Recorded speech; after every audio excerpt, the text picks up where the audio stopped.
एक कुल्हाड़ी लेकर एक राक्षस मेट्रो में चढ़ा। लेकिन अजीब बात यह थी कि ट्रेन में कोई भी उसे देख नहीं रहा था। राक्षस एक बड़े आदमी के पास गया और कुल्हाड़ी घुमाई। फिर भी जब ब्लेड गिरा तो आदमी को कोई चोट नहीं लगी। राक्षस अगले सवारी के पास गया और फिर से कुल्हाड़ी मारी। ये सब एक लड़की मिको ने देखा। मिको ऐसी चीजें देख सकती थी जो दूसरों को दिखती नहीं थी, जैसे कि राक्षस का वहीं खड़ा होना। उसने हमेशा इस ताकत को छुपाए रखा था। अगर राक्षसों को पता चल जाता कि वो उन्हें देख सकती है तो वो उसको कभी अकेला नहीं छोड़ेंगे। वो राक्षस एक एक करके यात्रियों की परख कर रहा था, कुछ खास ढूंढ रहा था। आम लोगों को कुल्हाड़ी से चोट नहीं लगती थी, लेकिन मिको जानती थी कि वह सामान्य नहीं है।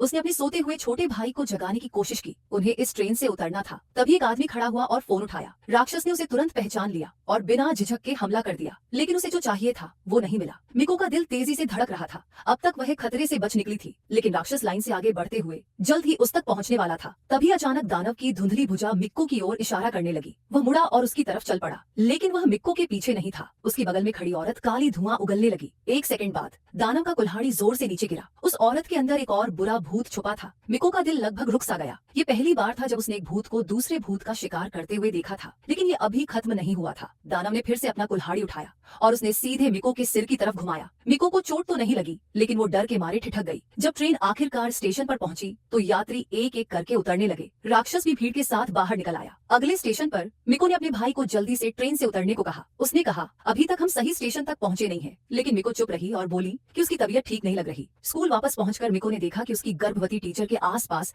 एक अजीब सफेद धुंध छाई हुई थी। उसने बिना सोचे समझे अंदाजा लगाया, जिससे उसकी टीचर उसे उलझन भरी नजरों से देखने लगी, उस धुंध को घूरते हुए जो सिर्फ वही ही देख पा रही थी। मिको कुछ कहना चाहती थी, लेकिन क्या कहती, और कोई उसकी बात नहीं मानेगा। जैसे ही शिक्षक मुड़कर जाने लगी, धुंध मुड़ने और आकार बदलने लगी। मिको का सीना कस गया। वह बस खड़ी रहकर कुछ नहीं कर सकती थी। उसने शिक्षक को वापस बुलाया और कहा कि कृपया सावधान रहे, अपनी अच्छी तरह देखभाल करे। शिक्षक मिको की चिंता देखकर हैरान हुई और कुछ ऐसा बताया जो वह शायद ही कभी कहती थी। सालों पहले वह गर्भवती थी, लेकिन एक हादसे के बाद उसने बच्चा खो दिया। तब मिको को समझ आया कि वो सफेद धुंध उस खोए हुए बच्चे की आत्मा थी, जो अभी भी अपनी माँ पर नजर रखे हुए थी। उस शाम घर जाते वक्त मिको ने सड़क किनारे फूल रखे देखे। पास के एक खंभे पर एक गाड़ी से हादसे का शिकार भूत मदद के लिए चिल्ला रहा था। भले ही मिको को कभी कभी अपनी इस ताकत से नफरत होती थी, लेकिन इसी से वह दूसरों की मदद भी कर पाई थी। उसने मृतकों के संदेश जीवितों तक पहुंचाए थे, यहाँ तक कि अपने मृत पिता को भी देख पाती थी। और वो सोचती थी, क्या ये ताकत खुशकिस्मती है या कोई परेशानी। मिको की नजरों में हर राक्षस के साथ एक डरावनी मौजूदगी होती थी। वो बस शांत रहती और कभी भी उन्हें ये एहसास नहीं होने देती कि वो उन्हें देख रही है। अगले दिन सुबह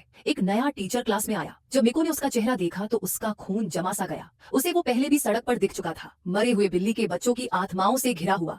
उसने कई बिल्लियों को चोट पहुंचाई थी और अब वो उसका क्लास टीचर बन गया था। अगर तुम वो चीजें देख पाते जो दूसरे नहीं देख पाते, तो क्या तुम इसे कोई वरदान मानोगे या शाप।